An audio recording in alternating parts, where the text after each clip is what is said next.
자, 그 다음에 열매를 맺지 못하는 땅, 가시떨기에 떨어진 씨가 열매를 맺지 못해요. 가시떨기는 다른 곳에서 가시덤불로도 번역되고 있어요. 콧짐이라는 말인데 콧짐의 어근은 굿주라는 말이에요. 굿주, 잘라내다. 그러니까 내 마음 땅에 잘라내야 될 것들을 잘라내야 되는데 내 마음 땅에 잘라내야 될 것들을 잘라내지 않고 도리어 하나님의 말씀이 떨어지면 그것을 잘라내버리는 거예요. 버려버리는 거예요. 하나님의 말씀을 받아들이지 않는 거예요. 지금 같은 이야기를 각도가 다른 차원에서 지금 설명을 해주고 있는 거예요. 근데 이 가시떨기에 떨어진 씨는 어떻게 된다 그랬죠?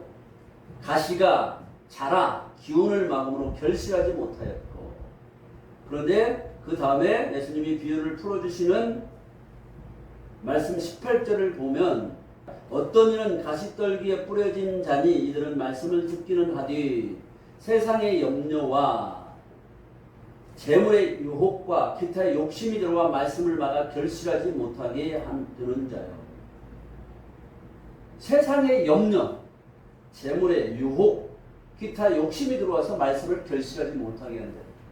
그러니까 우리가 이 세상에서 근심, 걱정, 염려하는 거 이것도 포함되지만 세상의 염려라고 하는 것은 어떤 거냐면 제가 이 말씀을 원문에 딱 찾아보니까 염려라고 번역된 말은 히브리어로 다아고토라는 말인데 녹이다, 두려워하다 이런 뜻을 가진 말씀이에요. 염려. 그러니까 뭘 두려워하냐면 내가 녹아지는 것. 그러니까 다른 말로 하면 내가 잘라져서 사라져버리는 것, 이걸 두려워하는 거예요. 내가 죽지 않으려고 하는 거예요. 그러니까 하나님의 말씀이 결실을 하지 못하는 거예요. 하나님의 말씀을 들어오면 반드시 내가 녹아지고 내가 잘라져 나가야 되는 거예요. 그런데 내가 녹아지고 내가 잘라져 나가지 않으려고 하니까 도리어 하나님의 말씀을 받아들임에도 불구하고 그 말씀을 잘라내버리는 거예요. 버려버리는 거예요. 말씀을 듣지 않는 거예요. 그 다음에 재물의 유혹과 재물의 유혹. 재물의 유혹하면 우리는 보통 먼저 물질, 돈을 따지죠. 그래서 만모니즘, 돈이면 다 된다. 이런 세계 가운데 살아가죠. 물론 이런 돈도 재물의 유혹에 포함되겠죠. 그러나 이 재물의 유혹은 더 폭넓은 의미가 있어요. 재물의 유혹이라고 번역된 이 말씀에 유혹이라는 말은 높다라는 뜻이에요. 높아진 걸 얘기하는 거예요. 비르바타라는 말은 어근이 룸인데 높다 이런 뜻이에요. 룸. 아브라함 할 때, 아브라함 할 때, 네? 여기도 마지막에 보면 룸이에요. 룸. 아부는 양육하는 거예요. 양육. 양육받으면, 하나님의 말씀으로 양육받으면 내가 영적 상승이 일어나는 거예요. 나는 육신적인 존재는 낮아져서 죽어버리고 영이 살아나서 이렇게 높이 올라가는 거예요. 그런데 오늘 재물의 유혹이라는 말에 어근 룸도 아브라함 할 때 그 룸하고 똑같아요. 육신적인 이런 속성이 죽고 영적으로 상승되어지는 이런 존재가 되는데 그게 아니라 육이 상승하는 거예요. 내가 높아지는 거예요. 하나님이 없어. 하나님을 높이지 않아요. 내가 높아져서. 지금 계속 같은 이야기가 나오고 있잖아요.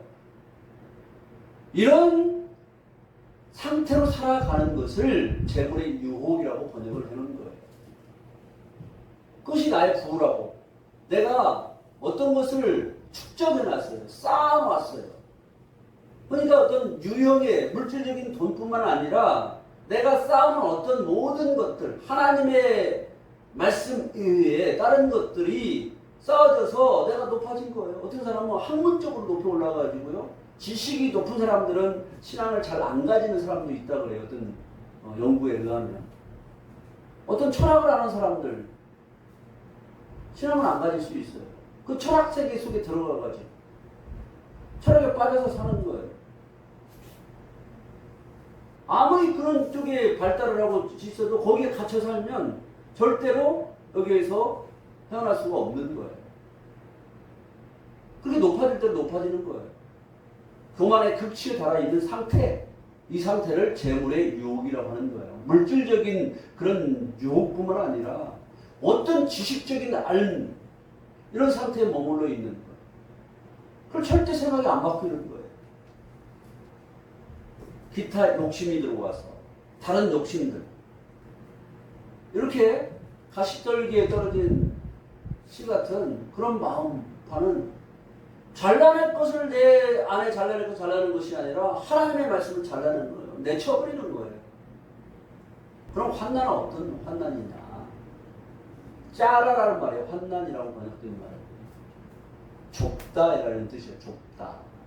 좁은 길을 걸어가는 이런 길을 걸어가게 한단 말이에요. 하나님의 말씀이 들어오면 생명의 말씀이 내 마음 땅에 떨어지면 넓은 길을 가지 않냐고 좁은 길로 걸어가게 만들게 돼 있어요. 반드시 아무거나 하고 싶은 대로 살지 않게 만들어요. 멸망의 길로 가지 않게 만들어요. 죽음의 길로 가게 만들지 않아요. 하나님 말씀은 좁은 길만 가게 만들어요. 그게 어떤 길이냐? 좁고 협착한 길, 그게 바로 생명길인 거예요. 이 길이 생명길만 걸어가려니까 내가 마음대로 하고 싶은데 마음대로 하고 싶은데 마음대로 못하게 만드는 거예요. 이걸 환난이라고 하는 거예요.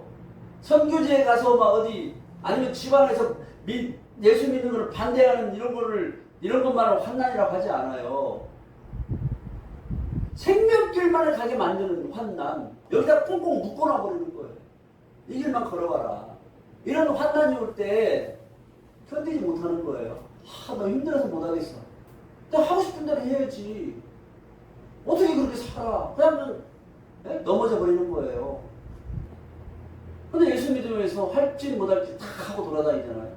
여러분은 어떻습니까? 박해는 라다프라는 말인데 추구하다, 따르다 뭐 이런 뜻을 가지고 있어요. 박해. 예수님을 따라가는 길, 예수님을 추구하는 길, 나 자신의 욕망을 추구하지 않아요. 근데 오늘날 세상은 뭐라고 그래요? 너를 위해서 살아라 그러잖아요. 그러나 성경은 너를 위해서 살라고 말씀하지 않아요. 내가 사는 길은 예수 그리스도를 따라가는 삶인 거예요. 예수 그리스도를 따라가지 않으면 내가 살 수가 없는 거예요. 그냥 죽음 가운데 살다가 영원한 멸망 가운데 떨어지게 되는 거예요. 예수를 추구하고 예수를 따라가는 삶, 이거를 박해라고 생각하는 거예요. 내 마음대로 못 살게 한다 이런 생각을 하는 거죠. 그러나 이제 열매 맺지 못하는 길가에 떨어진 씨, 돌밭, 가시덤불, 열매를 맺지 못하지만 이제 열매를 맺는 땅이 있어요.